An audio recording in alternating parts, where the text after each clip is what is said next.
as we get started tonight, I'll just introduce myself. I'm Angela Layman. A few years ago, I set up this group, Smart and Spiritual Women Seeking Financial Wellness, for the purpose of connecting conversation around women, empowering women to be in charge of their leadership and their financial wellness. Going through a divorce kind of woke me up to some of the realities of taking care of my own self in the world. And so I think that's also honed my leadership skills a little bit. And when and as this has evolved over time, we've had leadership book clubs, we've had some live videos, we've had some opportunity to connect formally and informally, mostly on Facebook, mostly through inspiration, mostly through how we support one another. And so I invite this conversation out of that same spirit of connectedness. Madalyn and I have essentially known each other for a really long time. In fact, when I was kind of recounting this morning a little bit of our history, we first met in a national youth cabinet back when we were high school juniors or seniors, or just graduated, and then we ended up at the same college together too. So as some of you are part of that alumni circle, either by default or on purpose. And some of you I've met in other parts of my life, and so I'm really grateful that you're joining this conversation as well. I do want to give honor to Madalyn for the amazing accomplishments that she's had. So we did post her full bio in the event so that you can read more about her, but I want to introduce her as the Vice President of Marketing of Everence, and a member of the Everence Senior Leadership Team. Now, Everence helps individuals, organizations, and congregations integrate finances with faith through a national team of professionals. Everence offers banking, insurance, and financial services with the community benefits and stewardship education as well. And the thing I love is I had asked Madalyn a few months ago, hey, could you join, do an interview with me on Zoom about Everence, actually, and then fast forward and we connected around the topic of anti-racism. So I asked her to kind of weave the two together, because as a board member, as a board president, leader of On Earth Peace, she's been through a great amount of diversity training, as well as, and she'll reference that, as well as her current work on the the Board of Trustees with Manchester University, and countless other ways that she serves in her community. So I first heard this presentation when she presented for her church, the Goshen City Church of the Brethren, who has had 5 weeks of conversations around anti-racism. And I was just incredibly impressed and humbled by the way she presented some really important topics I think we need to have as a starting point as we look into books and resources online and start to learn and unpack some of the ways that we have been blind to color and race in the United States. And so, Madalyn, I hope I covered the pieces that were of most importance. I'm also learning in this conversation that most people who come to this are a little bit more prepared. And so I'm working on that for myself as well. You're doing great. But I'm really, again, super humble and grateful that you were willing and able to come with us today, kind of to set us up for a conversation in a couple of weeks that we're going to have about maybe titles and resources that we're having. If you do have questions, make note of them. And then if we have time at the end, we'll come back around to those. But this is kind of a starting off point for what's to come. Later in our book discussion next on 2 Wednesdays from now, Wednesday the 29th, where we'll have the opportunity to have more kind of open dialogue about what we've been reading and learning and unlearning together. Okay. Let me share my screen. And oh yeah, can you mention social contracts since you were one of the authors on that, please? Yeah, so hopefully you all had a chance to read the social contract that we posted in the event. And that's just basically a framework for our discussion tonight to make sure that everyone feels safe and comfortable, because I know this can be a really vulnerable conversation to have. So if you haven't had a chance to look at it, feel free to jump over to Facebook while I'm giving my screen share up. But yeah, hopefully that will be a helpful framework for everyone. And thanks again for joining. I know we're all in different time zones, and For some of you, this is the middle of the afternoon, so I appreciate it. I appreciate your time. So yeah, let's get started. So Angie just gave me a little bit of an introduction, but one of the reasons why I've done some of this work is because I'm pretty passionate when it comes to things like relationship building and leadership development and social justice, mostly because I think I inherited a lot of those values related to serving one another and being a global citizen from my family. And so this is a picture of my family. And I think that I bring a somewhat unique perspective to conversations about race and racism, given that I myself identify as biracial. My dad is American. As you can see, he's on the far left. He's also white. And my mom is Vietnamese. Also, you can see my husband in the front row with me. He is Black, and he and I have very different experiences. I know that I am typically afforded white privilege in our society because many people cannot tell that I'm a person of color. And I've had to actually wrestle with my own internalized racialization and what that means for me as an individual and for me as part of a broader community. My husband, Chris, on the other hand, cannot hide the fact that he's Black, nor should he have to, from himself or others, but that means that he has experienced very different realities within the context of our society than I have. And I'm really glad that groups like this one and my church are having conversations about race and racism, because I truly believe that we are called to live together in community in service to one another.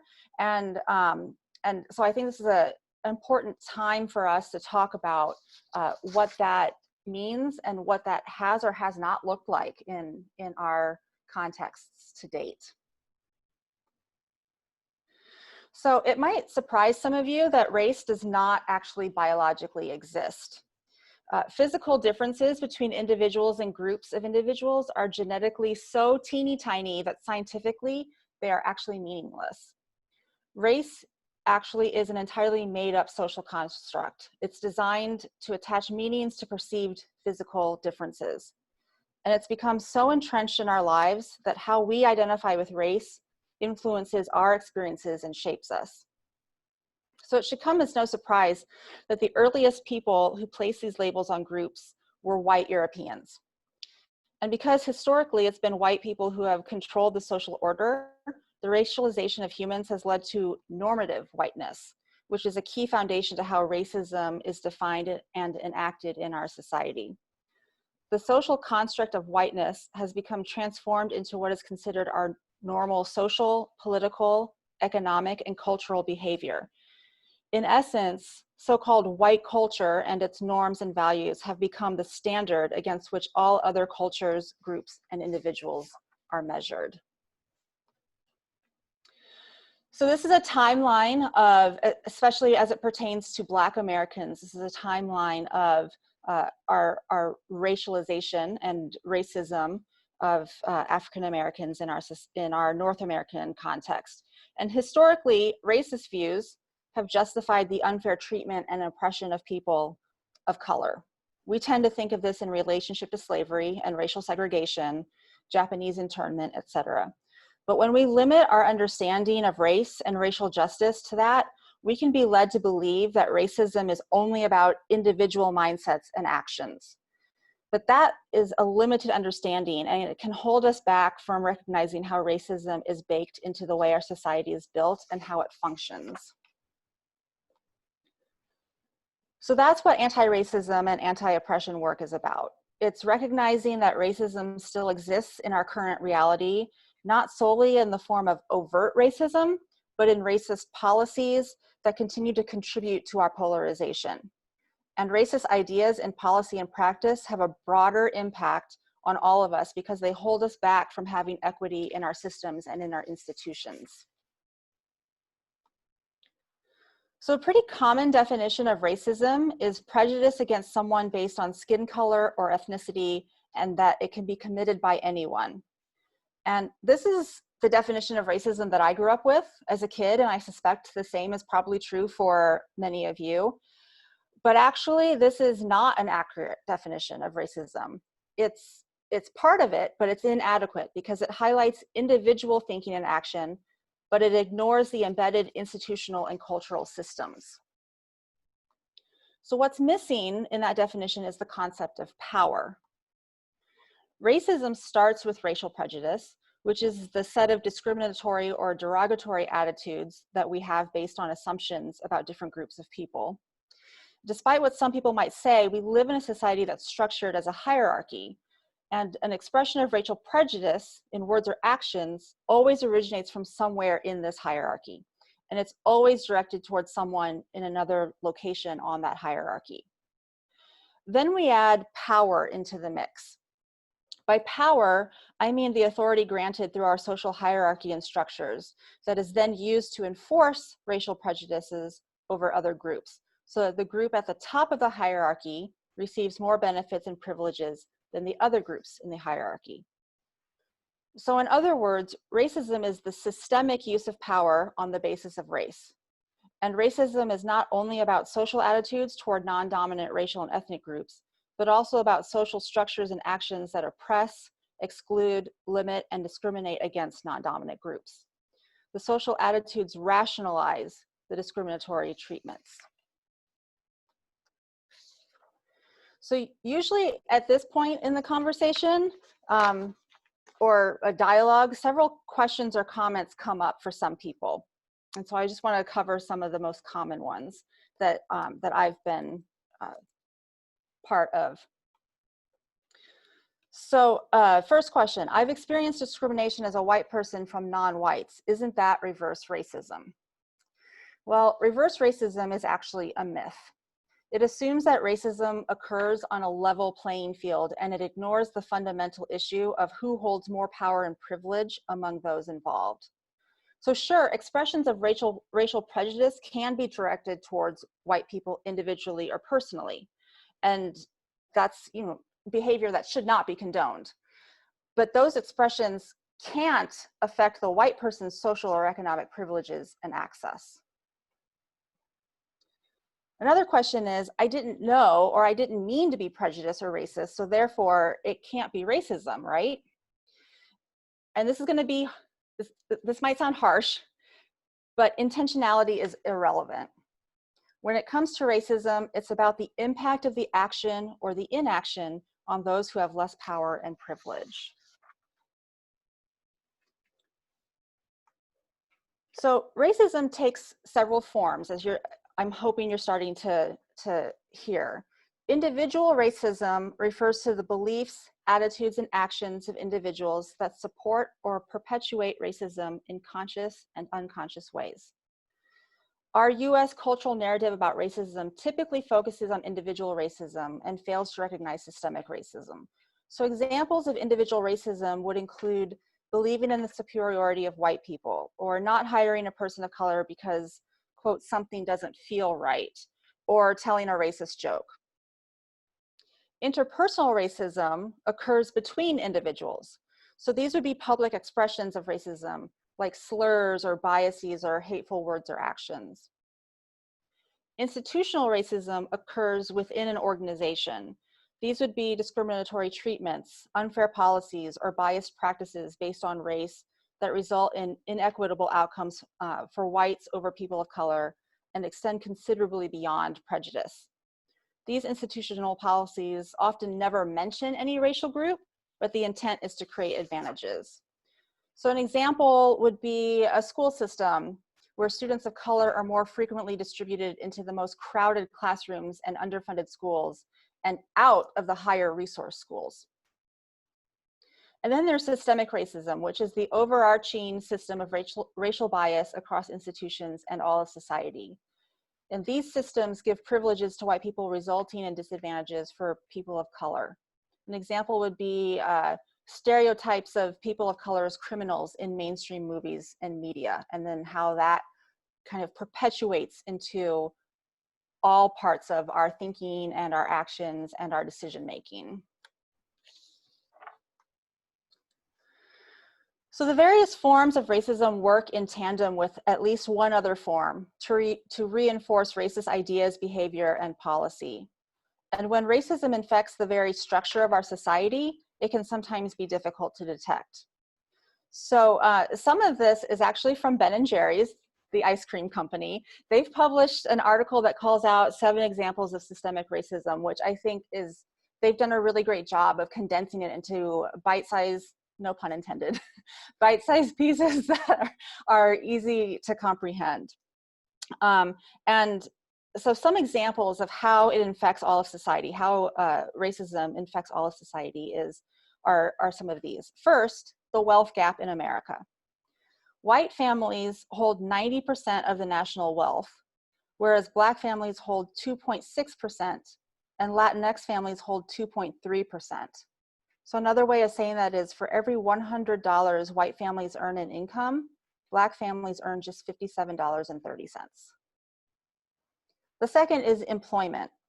Over the past 60 years, the Black unemployment rate has been consistently twice as large as the white unemployment rate, making it next to impossible employment. And if you think that higher education could help with that, guess what? Studies have shown that Black individuals with college degrees are twice as likely to be unemployed as all other graduates. And this might be because job applicants with white-sounding names get called back 50% more often than applicants with Black-sounding names, even if their resumes are identical. Also related to education, Black students are 3 times more likely to be suspended than white students, even when their infractions are similar. And if you think this is primarily a problem for teenagers, think again. A 2014 study published by the American Psychological Association found that Black boys as young as 10 are more likely to be mistaken as older, be perceived as guilty, and face police violence if accused of a crime, whereas white boys of that same age are given the benefit of presumed innocence. And once Black kids are in the criminal justice system, they're 18 times more likely than white kids to be sentenced as adults. Given this, it's no surprise that Blacks represent about 40% of the prison population, even though they only make up 13% of the total population. There are a lot of reasons for this, including that Blacks have a greater chance of being arrested, convicted, and sentenced to longer jail time. Fifth is housing. Blacks and Latinos are less likely to own homes, so they more often miss out on the powerful wealth-building tool of homeownership. Homeownership, as a lot of us know, builds equity, which then builds family and generational wealth opportunities. Because, and this inequity is due to inherited inequality that actually started in the 1930s when redlining was standard practice. If you're not familiar with redlining, this was used by the Homeowners Loan Corporation and private banks back in the 30s to rank neighborhoods all around the country, giving high marks to all white neighborhoods and marking those with minorities in red as, quote, risky investments. And if you think that this happened only in major cities, it happened everywhere. Now, I know that we all live in different parts of the country, and it would have been really challenging for me to do a map of the entire US, but this is a map of Greater South Bend and Mishawaka, Indiana, back in the, somewhere between the 1930s and early 1950s. This is part of the region of Indiana that I live in. And okay, so sorry, I just found my notes. This is a map from 1937. The green areas you see here were deemed grade A, or the best neighborhoods, with the least amount of mortgage loan risk for the banks. The blue areas are grade B, which were considered still desirable as far as mortgage risk goes. The yellow areas were considered grade C, or on the decline. And the red areas were rated grade D, or hazardous. So let me read some of the actual notes attributed to these redlined neighborhoods. And again, this is, South Bend, Mishawaka. So if you think of it in current day, home of the University of Notre Dame, home of one of the big GM plants in the US, where they've built GM cars and Hummers for years. So it's a mixture of academia and the wealthy upper class, but also industry. So this neighborhood right here, and these are actual notes that the assessors wrote in the report for this 1937 map. Inhabitants, laboring class, detrimental influences, surrounded by industry, infiltration of Negroes.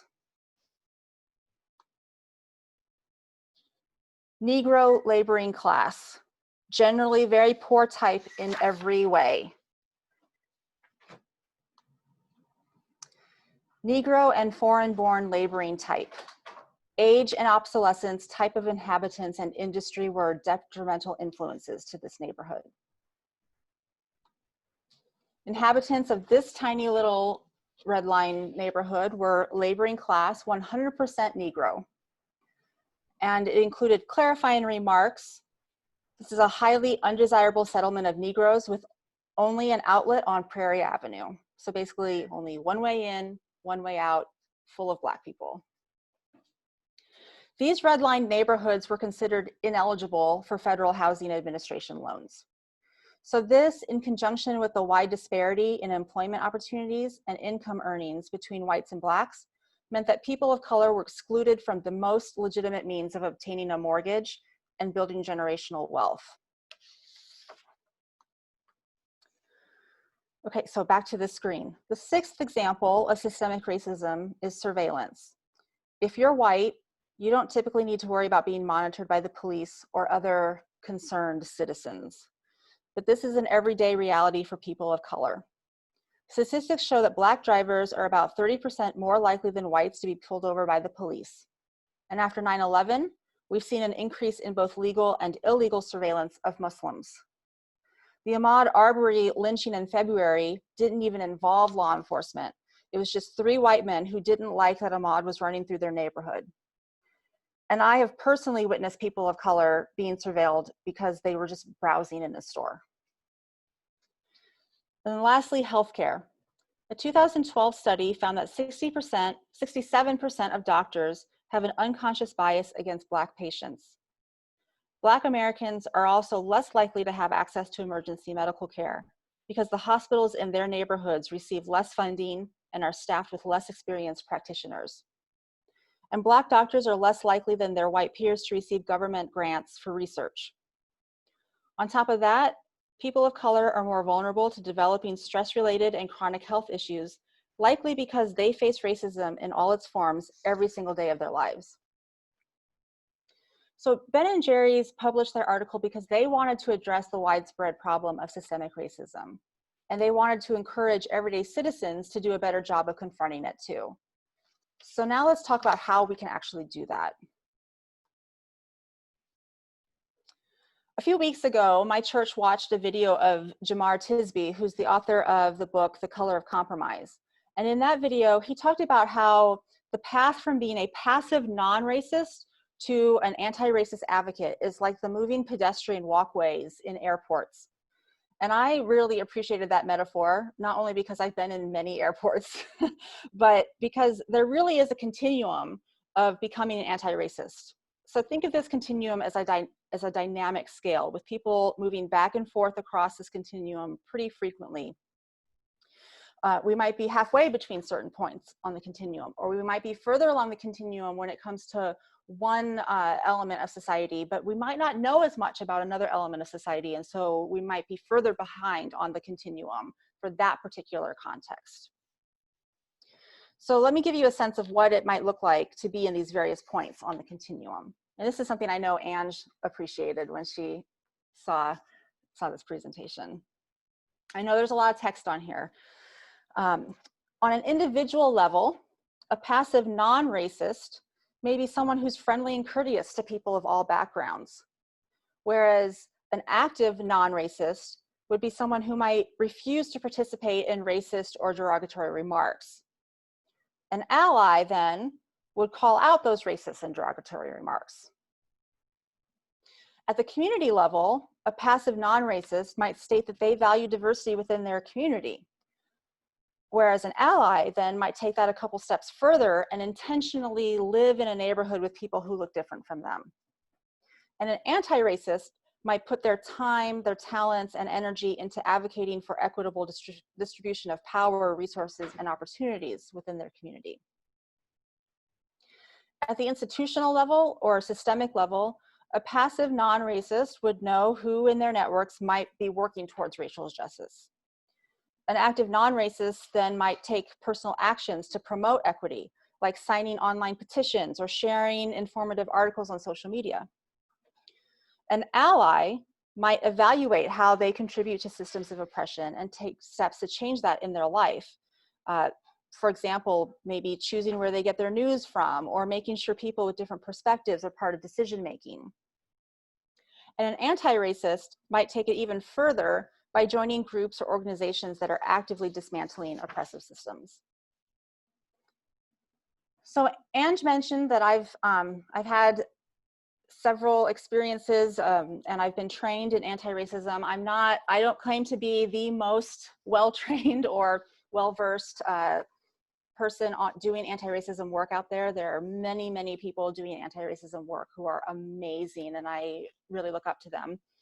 But my first introduction to anti-racism training and organizing occurred in an institutional setting.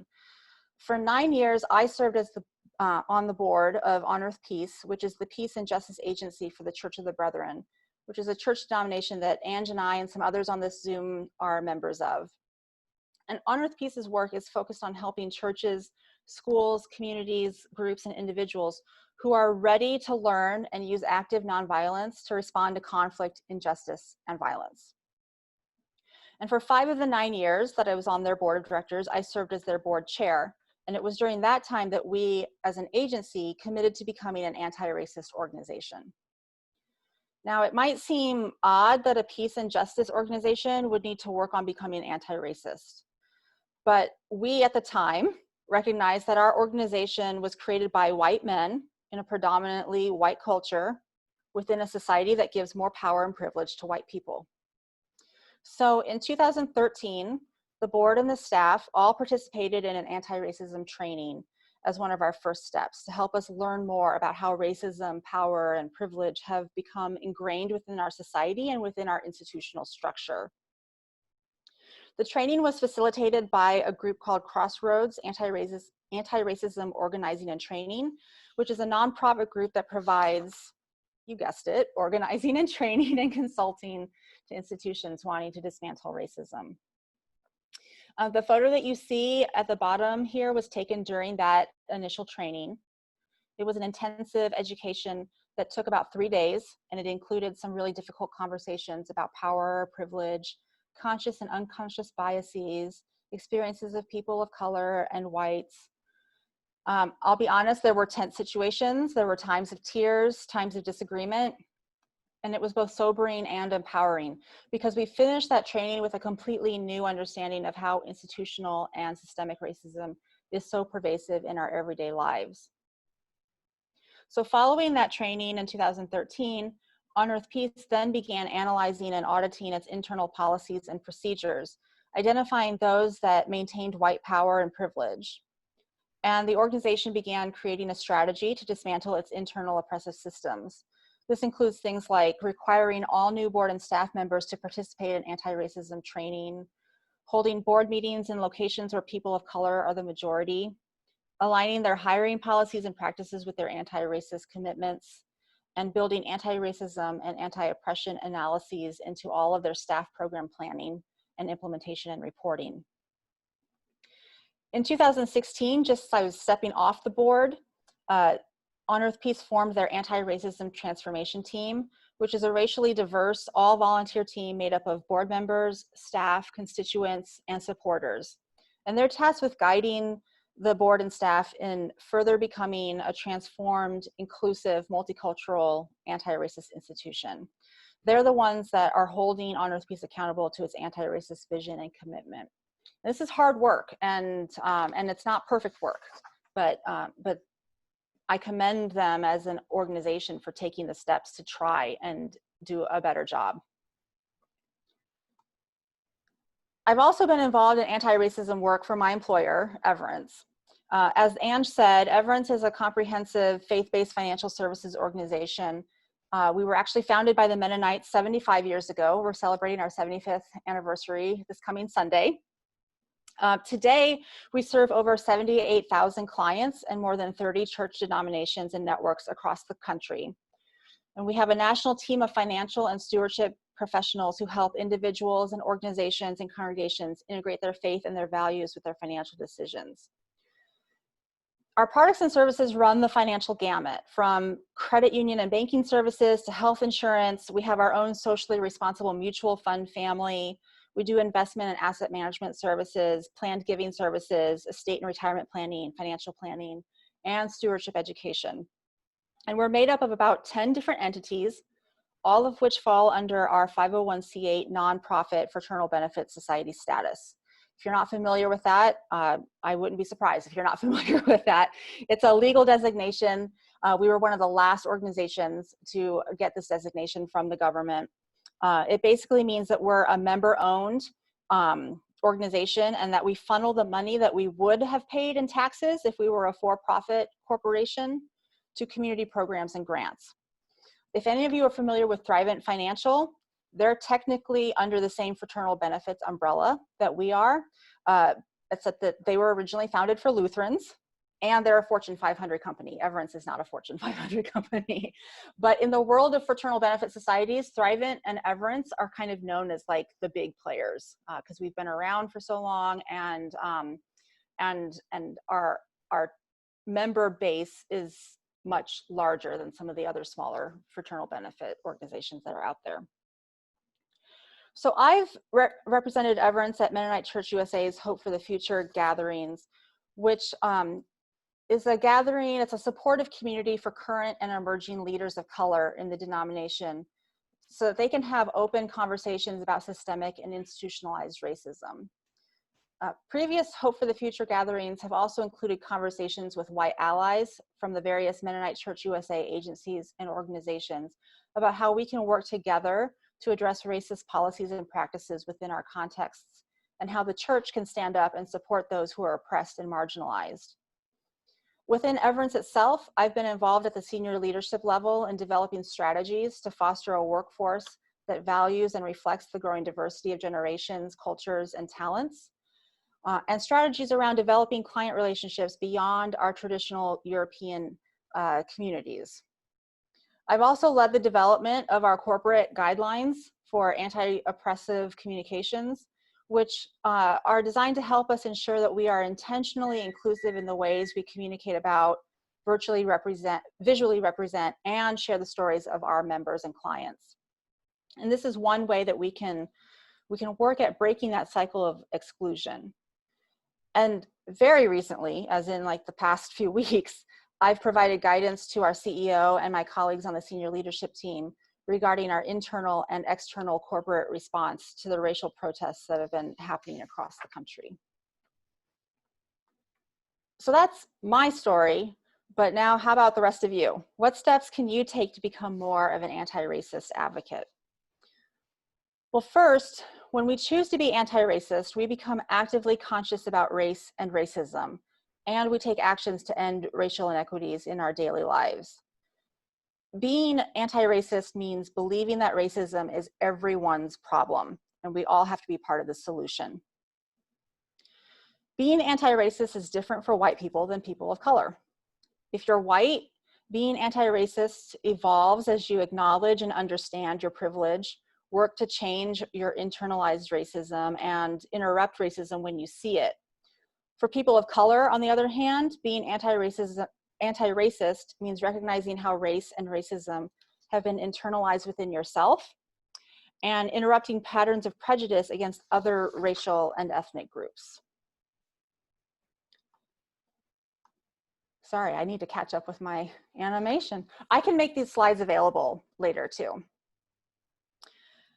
It can be kind of daunting to respond to or interrupt interpersonal racism. I get that. It's uncomfortable, it's awkward. It potentially opens you up to conflict. And if you're like me, you don't like conflict. So I have found that asking questions can be a really helpful way to seek clarity or to offer a new perspective. So for example, You could seek clarity by asking someone to tell you more about their perspective. Or you could offer your own perspective to them in return. You could speak your truth, the way that you see the situation. I often try to find common ground. This tends to be particularly effective because if someone feels heard, then they're more likely to be open to hearing your viewpoint too. It's also okay to give yourself time and space. If you're like me, I often get flustered in the moment, whether that's because I'm too shocked to form a coherent thought or I'm too angry to stay calm. And it's okay to set boundaries. It's okay to let someone know that what they've said is not okay with you, or that you need time to digest this, but you want to keep the conversation going. To dismantle institutional and systemic racism within your organizations and community, it's important, if not essential, for your institution to commit to some sort of anti-racism training, I think. Too often, organizations and institutions approach this from a diversity standpoint, which sometimes means you're focusing just on representation from different groups, rather than addressing issues of systemic power. Institutions can also use consulting and strategic planning to examine how they perpetuate racism by identifying barriers to just and accountable multicultural diversity. And organizations like Crossroads, the nonprofit that On Earth Peace worked with, can also help institutions build capacity and equip leaders with the skills needed to break down barriers and create anti-racist and anti-oppressive structures. And I just want to end by saying anti-racism work is hard and the road is long. It's taken generations for our society to build racial systems, and it will take generations for us to dismantle it. But I really hope that conversations like this can help us continue to be on this journey together so that we can transform our communities for the better. And I'm going to stop sharing there, and Ange, if we have time for questions, I'd be happy to take questions or enter into a dialogue. So like I said, I'm sure that there are people on this call who have other ideas and other frameworks that have been helpful for them too. So I don't need to dominate the conversation. We're grateful that you did, though. I think if I'm not mistaken, you all are feeling that same, like, thank you, Madalyn. Thank you for the words. Thank you for some framework to even begin the conversation. That's super helpful. I think I'd like to just keep questions to clarification at this point. If there were things that you were curious about or it evoked for you, and not jump into our own lived experiences yet. So tell me, maybe ask some questions directly to Madalyn about her presentation, and then we can go from there. So I had a question. I found it very interesting to hear the definition you gave at the very beginning about racism, and that we should think of the word racism as really meaning both the prejudice plus the power, and that that's really how we should be thinking about what racism is. Is there a phrase that is shorter than just expressing racial prejudice for what we all thought, or at least what I used to think racism meant? Yeah, I tend to just refer to that as prejudice or bigotry. Okay. And which, I mean, like I mentioned, I don't think any of us think is okay, you know, but the actual use of power and privilege to put that into play is what is most harmful to people who are not part of the dominant culture. Is that helpful? Yeah, that is. And I completely agree that the power part sort of magnifies the damage that's been done over generations, and that is what we really need to dismantle. But I was just sort of curious how to because the power bucket the things. the power that has helped create the systemic and institutionalized racism in our society, that's the part of racism that is so pervasive but not as visible, especially to people of the dominant culture.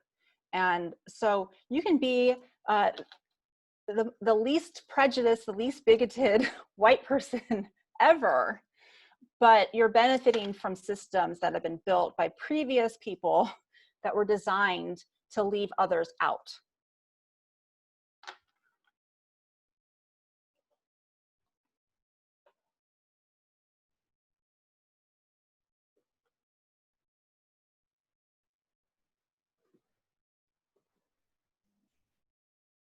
Okay, I'm going to ask a quick question, and I think I maybe misunderstood. So I just want to sort of clarify. Are you saying you can't be racist if you're not white? You can have prejudice and bias if you are not white, but in our society, because power and privilege is automatically afforded to white people and not to people who are not white, you don't have the element of power. And so if we define racism as prejudice plus power, it's the act of that oppression that is racist. So I, as a person of color, and I recognize that I am half white, but I identify as a person of color, I can have prejudices or biases that have been taught to me over the years against someone of a different cultural or racial background. Well, maybe I'm not the best example because I know I'm afforded white privilege because my heritage is not as visible. But in essence, because I am not white, I would not be afforded all of the ingrained or inherited privilege and power that our society affords to white people. So I can't, like, so if you think about like, our elected officials, and they are primarily white, usually primarily white men. They're the ones that are making decisions on policies that impact everyday lives of everyday people. And there are not people of color or women in the majority there. And so they are unable to have their voice in decision-making around the structures and the systems that impact their everyday lives. Okay. That gives me something to ponder. I have a mixed family, so it's a lot like yours. And so I'm having to understand this and trying to better understand it. So thank you. Sure. Can I just piggyback a little bit on her question? I mean, would there be the concept of there being microcosms where, for sure, where the group that does not have the power in the broader society has power in a smaller space and therefore could wield that power against others, but just yes. the bigger issue, the broader issue is that as a country, we're dealing with the whites who have over generations claimed that and perpetuated that. If you think about our society as being hierarchical, and I could give a whole presentation just on that history, and how I don't know if you've seen, there's an activity that some people have actually put out there on YouTube of like lining people up in a group. So if we were all in the same room, we could line up in a line. And then the facilitator asks a series of questions like, are you white? If so, take a step forward. Are you male? Take a step forward. Are you female? Take a step back. Our society, especially our Western society, but I think it actually exists across the globe, has done a fantastic job of creating this hierarchical structure where, I mean, to put it bluntly, the people with the most power and privilege are white men. But they have also built this system And there's historical context for this, where white women have more power and privilege than Black men. Black men have more power and privilege than Black women, and so on and so on and so on. And that structure has actually been manipulated to also keep marginalized groups separate, so that they wouldn't coalesce together and band together to change the system that benefits white men.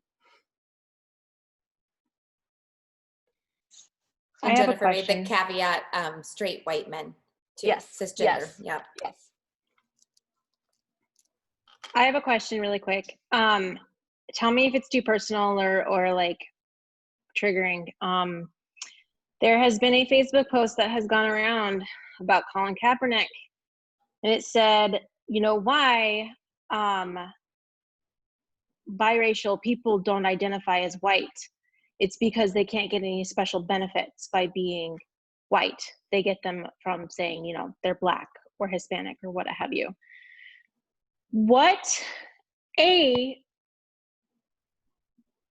To be anti-racist, do we even respond to something like that? Or is that too vile? And should we just not even kind of open that can of worms? And if we do respond, what is the best way to respond? That's a really, really good question. And on a very basic level, my response is, you don't get to define how someone defines and identifies as of their racial background. For a long time, I grew up going to public schools, and I'm the same age as Ange. During a time when race was very strictly identified. You couldn't check two different boxes. And for a long time, I was identified in the system as white, just because it was easier. And it probably wasn't until I was in college that I began to insist, no, I'm not discounting my white family. They are a big part of who I am. They're a big part of who taught me to hold the values of service and global citizenship. I'm not discounting them at all, but I don't want to discount my Vietnamese Asian heritage either. It's also part of who I am. Now, someone who has a very similar background to me may choose not to identify as a person of color, and that's up to them. So I don't think it's fair for whites to tell someone how they should identify. Someone who's of mixed racial and cultural background.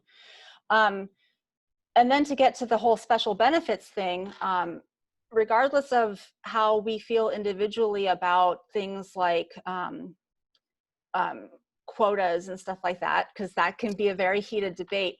The reason quotas even became a thing is because of power and privilege, and that access to resources like, for example, college admissions, were not fair and equitable for people of color.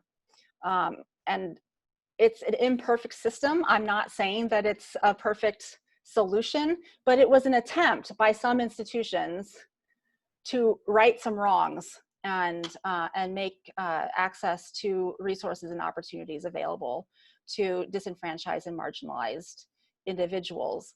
And so to me, it feels a little disingenuous to point to people of color, or even biracial or multiracial people, and say, well, you're only claiming that because you get special benefits. Well, those special benefits shouldn't be special, right? It should be a level playing field, but it's not. So there's both kind of the interpersonal and the kind of legalistic, my take at least, on that. But as for me, obviously I am very white. So this person that posted that meme is very white and is the type of person to be hashtag it's okay to be white. And I'm not necessarily friends with her, but I have heard from many people don't just kind of discard those people, because you never know, if you can plant a seed with them and it do something, right? And so I keep her on Facebook, but she posts things like that. And I'm like, I don't even know if I should respond to that. Like, is it even worth me, like, you know, like, well, like, yeah, that's seeing it? and that's a tough one, because like you have to think about your own sanity too, you know? And yeah, and where are you at on that spectrum? And there's no right or wrong place to be on the spectrum of being a passive non-racist to an active anti-racist advocate, because we're all on that journey, and the journey can be different depending on what day of the week it is. You know, there's some days that I have a little bit more fire in my belly, and other days where I'm just like, that's not even worth my time. So I, like on social media, I don't always get into it with people. But if it's someone who I think might be open to having that conversation or having that seed planted, then I might say something. But if it's someone that either I'm like, they're not going to hear it, or I don't have the capacity today to bring it up, I won't. This is, like I mentioned, this is hard work, and we all need to be part of it, but we also need to take care of ourselves while we're doing the work. I suspect that like the way you respond to something also has influences to how effective you're going to be. Like if it's somebody that you, like Madalyn said, that you think you have a connection with and that might be open to hearing a different perspective, you know, engaging through an instant message or a text or a phone call probably, at least in my opinion of how social media works, is probably going to be a lot more effective than commenting on the meme and saying "nuh-uh," or, you know, whatever. But, you know, so I think there's the medium as well, that there can be merit in responding, but the mode in which that response happens can probably also have an influence on how effective that is in terms of moving someone else on the needle. Yeah, I think that's true. And I think there's also a validity in if you have started the conversation and then realize that it is no longer a healthy or safe situation that you want to be part of, it's okay for you to just walk away from it. I have been part of online conversations where actually this happened probably about 6 months ago. An individual that I was acquainted with posted something and had 2 other people that I am friends or acquaintances with who also are people of color commented with their perspective, which was different from his. And he came back, you know, with his own arguments. I posted something that I thought would be clarifying. I wasn't trying to like say you're wrong, but it was a clarifying comment.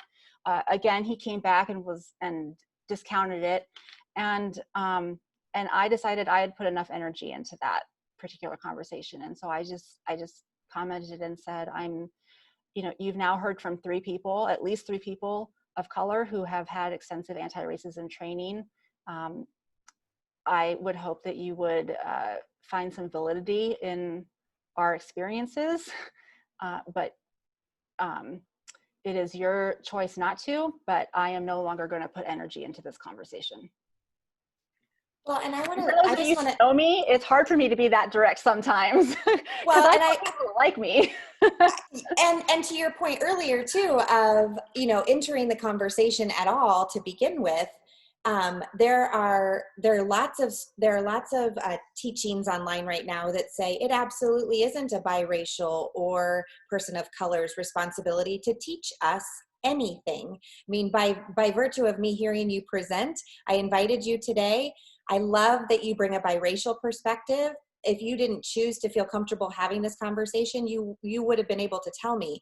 So in that respect, as white women, you know, a lot of us, I just can't get over saying we have a responsibility here to own it ourselves and do the work ourselves, and not leave it to somebody else to do it for us, or to ask, you know, well, what else can I, you know, like that is really important to me too. In fact, that's one of the things I want to say about our conversation in a couple of weeks, is if you are a person of color, you don't need to feel obligated to attend a conversation of white women talking about white supremacy and how our white fragility affects who we are and how we live and move and breathe in a system of oppression that we've been born into either. So Madalyn, I appreciate that you set that very clear boundary with him. Good for you. I think we all could use a lesson in boundary setting, and especially around race and prejudice and power. And thank you for that. Definition is just so important moving forward, especially for those of us who are around the same age, who were brought up in the colorblind generation that isn't serving us at all, to be able to have anti-racism conversations at this point. Another thing to keep in mind is, even though this conversation is about anti-racism, there are a lot of isms and that we all experience or witness every day. And I think a lot of this stuff can also apply to genderism and ableism and socioeconomic differences. Just because this particular conversation is focused on racism, I think it can actually inform a lot of what we think about and explore related to the other isms in our society as well. And there's a lot of like intersectionality too, which is both overwhelming but also eye-opening. Well, and that was something that I heard today as well. Like, even if, I mean, this is a good construct to even be able to start having conversations about those other things, you know, like if we can figure out anti-racism, then maybe we can figure out the other ways that we can be more supportive of marginalized and oppressed people, especially when it comes to building relationship, you know, between each other, interpersonally and organizationally and things like that. So I'm just grateful for the opportunity, and grateful to all of you who jumped on this call today as well to just open it up. Other questions for Madalyn? I also want to just ask a little bit of a little probing back to you all about who are you listening to, and what are you reading, and what are you plugging into? You know, in a passive, I think a passive, non-racist sort of way, I've been giving some ideas of things that I've read or been reading or plugged into. But those are just, that's just like a pin drop in the whole gamut. So I have a comment, not a question, but I just wanted to thank you, Madalyn, this is Ritu. I know you can't see me because I don't look presentable right now. So and your kitchen's being demolished, so we get it, Ritu. Exactly. We're glad you're here. I look like I was doing it myself. That's why I've got my headshot picture. But I just wanted to thank you for the presentation, because I thought it was remarkable. And I think that, you know, what's really nice is that you clarified prejudice versus racist in such a succinct way, because that is something that comes out all the time. You know, when you hear things like, you know, for example, the Black Lives Matter movement, when you hear things like Black lives don't matter until Black people, you know, don't kill each other, you know, things like that are just out of this world that don't need to be said. It's a really succinct way of saying, like, this is the distinction. You can't say just because you were the only white person in an all Black situation or all person of color situation that you experience the same thing, because the people of color don't have the same power. So you couldn't possibly have experienced that. And it's a nice sort of succinct way of being able to say that, without sort of just in a very clear way. And I also really liked how you had how to approach the question. I can't remember the slide, but how do you approach conversations with people? You know, like, tell me a little bit more about what your thoughts are, or have you considered this? You know, things like that. I think that's a really nice way, because it's, you know, as a person of color, if I engage in a discussion like that, it can feel like I have to either step away because I'm going to get heated, or you know, because you want to sort of change people's minds right on the spot. But I think this is the right kind of nice, gentle way of approaching the conversation. So thank you for that. Thank you. I think that those are great ways also to have conversations with people who want to be more anti-racist, but don't know even how to have that conversation, or don't know how to explain what they're feeling. So, for example, I have a friend of mine who, he's actually a Manchester grad, but he graduated before you and I started there, Angie. I don't know, Jennifer, if he was still there when you were there, but he's a former basketball player. So think of this like 6'7" white guy, looks like he's straight from Ireland, right? Because he's kind of got that strawberry blonde hair and like freckles, and he has one of the biggest hearts I know. But he reached out to me a few weeks ago because he had used the hashtag All Lives Matter in a social media post. That was his way of saying every single life matters. But a friend of his, who's a person of color, was like, dude, what are you doing? You know? And he was just like, I didn't mean to offend anyone. What did I do wrong? I'm going to call Madalyn. and so we were able to have that conversation because he wanted to learn more, and he wanted to know, what did I do? I didn't mean, this is what I meant, but this is how it was interpreted. What do I do? And so using some of those questions, like, well, so what did you mean when you posted that? Right. And Yeah, it what really did allows, you intend? it allows for that curiosity, which is great, rather than just an attack of, I want to change your mind and I don't care what you have to say anymore. And yeah, so I really like that. It's a nice list of questions, a nice list of like go-tos. So well, and even in that, ladies, too, I would also say the impact, right? I really appreciated, Madalyn, you bringing out intention versus impact, because nobody, quote unquote, means to be hurtful. Maybe. I'd like to give everyone the benefit of the doubt, right? And, means to be, but the impact is still as hurtful or more hurtful sometimes because of the context. Right. And that, I think, applies to whether it's someone who accidentally used a racial slur and didn't know it, all the way to policies. So often when we hear about systemic or institutionalized racism, or just racism in general, you hear people say, well, I'm not a racist. Okay, but this is the result of this decision or this policy or this action, and this is how it impacts this group of people or this group of people or me, and it's the impact versus the intentionality. Curious question from myself. Has everybody watched the movie 13th?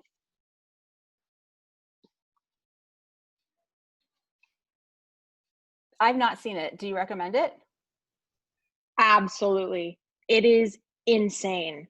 And I knew that it was, the prison system has been looked down upon, right? But it goes all the way back to slavery. Like it's intense. It's an hour and 45 minutes long, and it's rated mature. There is not a ton of bad stuff, but there's enough that's kind of shown that could be bad for even some teenagers. So I would suggest watching it before you include like even preteen and teens, even though like they should know what's going on. But yeah, I watched it last night and I was like in tears. Like, it's bad.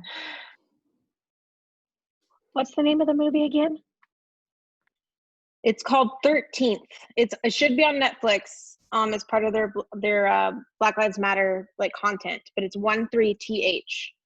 Yeah, Netflix has done a really good job of kind of curating a bunch of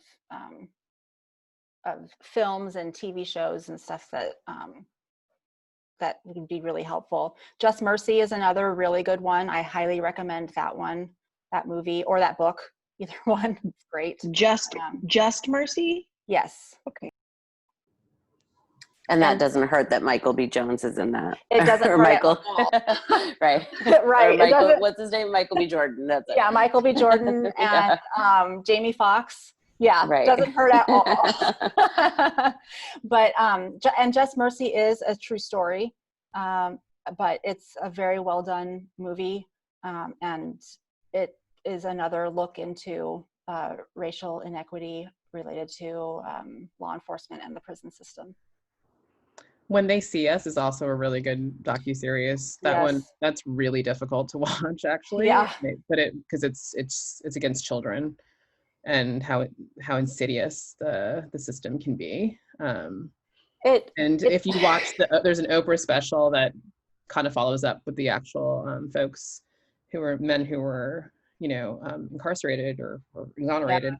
And at the end, and because I think the series will kind of paint this picture like, oh, everything ended up great, and at the end a little bit, and that Oprah special was like, no, their lives have been affected severely. Yeah. Some of them, in more difficult ways than others, but no lie, this has impacted them for sure. No doubt. Yeah. Yeah. I mean,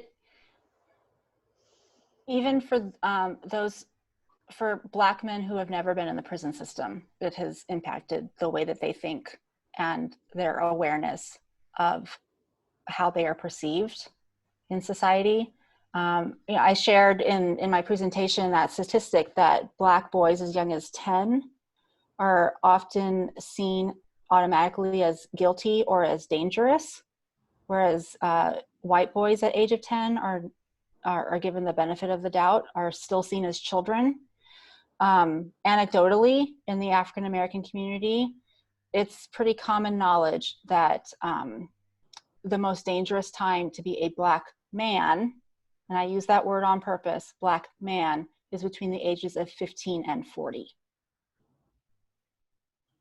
I mean, what other culture would say that a man starts at 15, besides maybe the Jewish faith? But, to be seen as a danger to society, 15 to 40. Basically, you have to look like a small child or an old man. And then you have extremists. What was that? I was curious as to what the if you knew what the statistic is for Black girls. I don't. Because I think that would also kind of qualify as well in the sense of sexual predators and being thought of as a woman at a young age for Black girls, and So. I think you're right, and I think it also would be interesting to compare statistics for Asian girls, especially when it comes to sexual predators and modern day slavery and the sex trade. Hannah, were you going to say something? No, I was just going to make a comment that some people honestly push the age even further back. Oh yeah, I'm sure. Yeah. And it's comes out on Facebook and Twitter and stuff. Mm-hmm. And it's like you literally said that in public. Cool. Yeah. Awesome. Yeah. Yeah. I mean, Trayvon Martin was 15, I think, when he was killed. Emmett Till was 15, I believe, maybe 13. Not much has changed over the generations.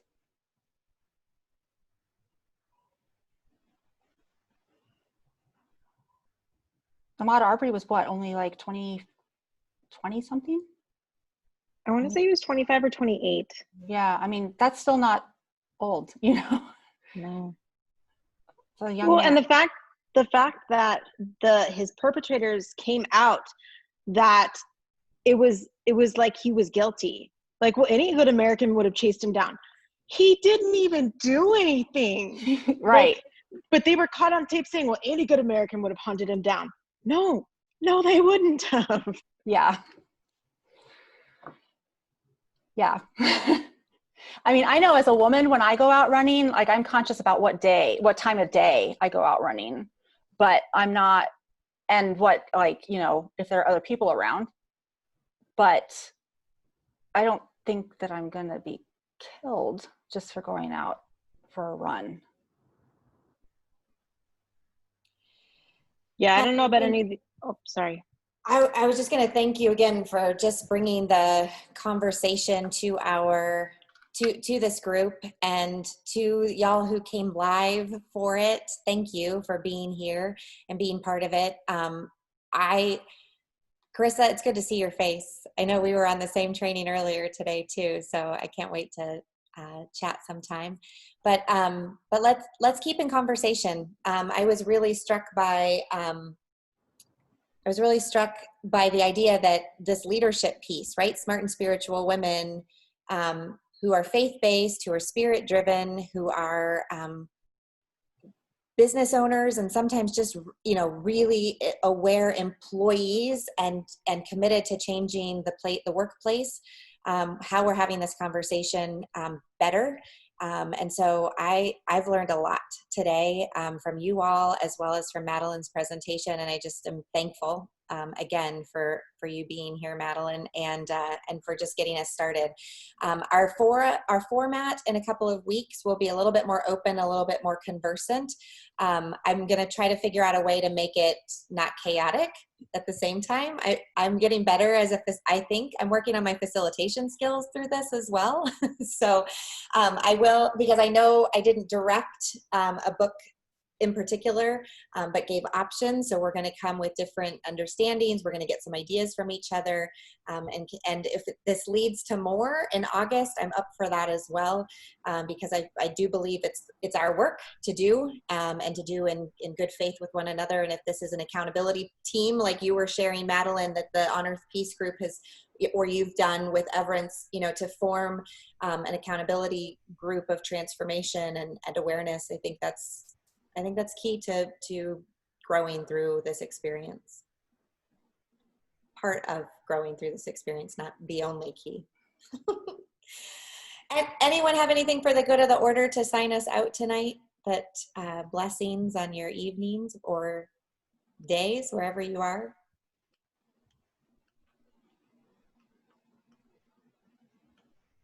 Thank you. Together, Ange. Yes, thank you, Ange. This is such an important conversation. So Yeah. thank you for putting it together, and thank you all of you for joining and participating. And yeah. Thank you, Madalyn. Awesome. And Thanks, Suzanne. great. Looking forward to the Thank next you. one. Yeah, good. Thanks, everybody. Have an awesome night. Glad we could connect.